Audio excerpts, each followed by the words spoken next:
وللمزيد ينضم إلي من فرانكفورت الدكتور جورج كريمر كبير الاقتصاديين في كوميرس بانك. دكتور كريمر أهلا وسهلا بك. ذكرى 25 عام على إعادة التوحيد تأتي بينما ألمانيا تقدم أداء اقتصاديا ممتازا على ما يبدو، مستويات تصدير تاريخية، استهلاك محلي قوي، أجور في ارتفاع وبطالة متراجعة. إلى أي مدى ألمانيا اليوم برأيك محصنة ضد خضات الاقتصاد العالمي؟ Well, you're absolutely right. Currently, Germany enjoys a strong economic growth. The unemployment is low. We are close to full employment.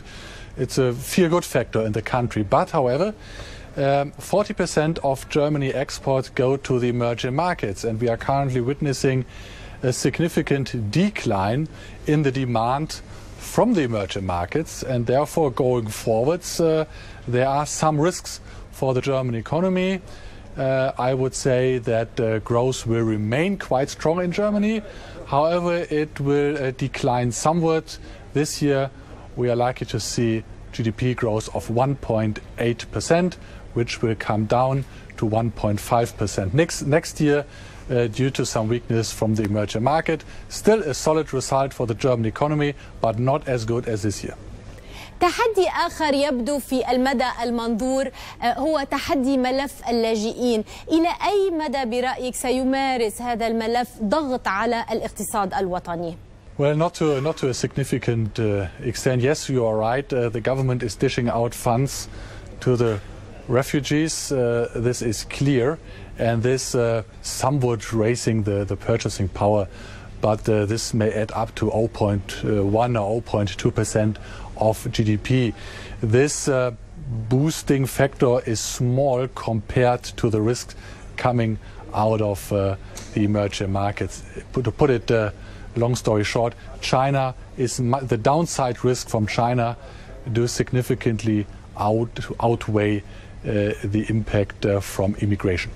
ماذا عن التداعيات على سمعة الصناعة الألمانية وبراند صنع في ألمانيا جراء فضيحة فولكسفاجن؟ هل ترى استمرارية للأثر؟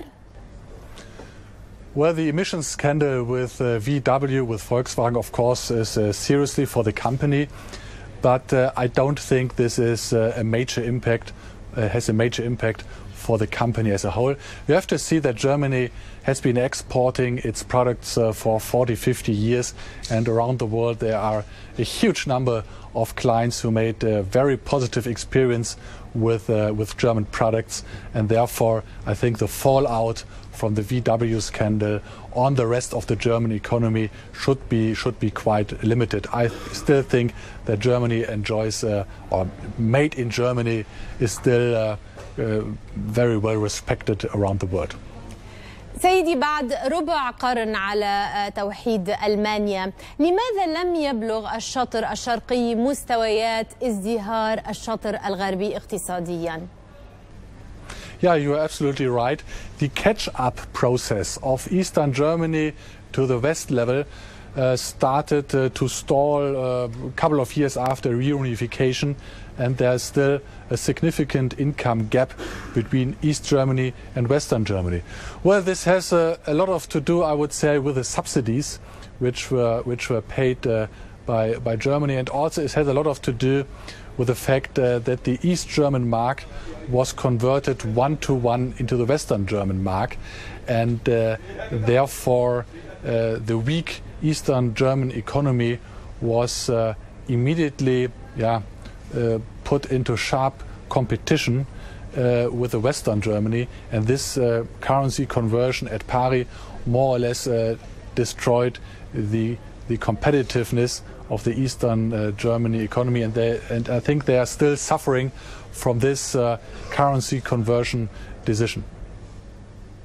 هل في هذا عبرة يمكن القول لأوروبا للتعامل مع اتحادها كمشروع ربما يقاس نجاحه في إطار تطور تاريخي ونشأة طبيعية؟ Well, I already mentioned one reason why Eastern Germany has not fully catched up with the West. One reason was the currency conversion 1-to-1. The other reason was, perhaps a bit surprisingly to you, but Eastern Germany paid a lot of subsidies to Eastern Germany at the start of the 90s. Every second German mark spent in Eastern Germany came from the West. And these subsidies also, I would say, destroyed the economic incentives to look for an own way. For example, when you look to Poland or the Czech Republic, they received not much help from the Western countries, and this forced them to look for new business opportunities, and this created a much higher growth dynamic in Poland and the Czech Republic, for example. And therefore, I think the lesson is for the rest of the Eurozone, price competitiveness is very important. And the second point is that subsidies do not help a country, do not help an economy in the medium to long run. دكتور كريمر، سؤالي الأخير لك هو برأيك اليوم ما هو التحدي طويل الأجل الأكبر الذي تواجهه ألمانيا؟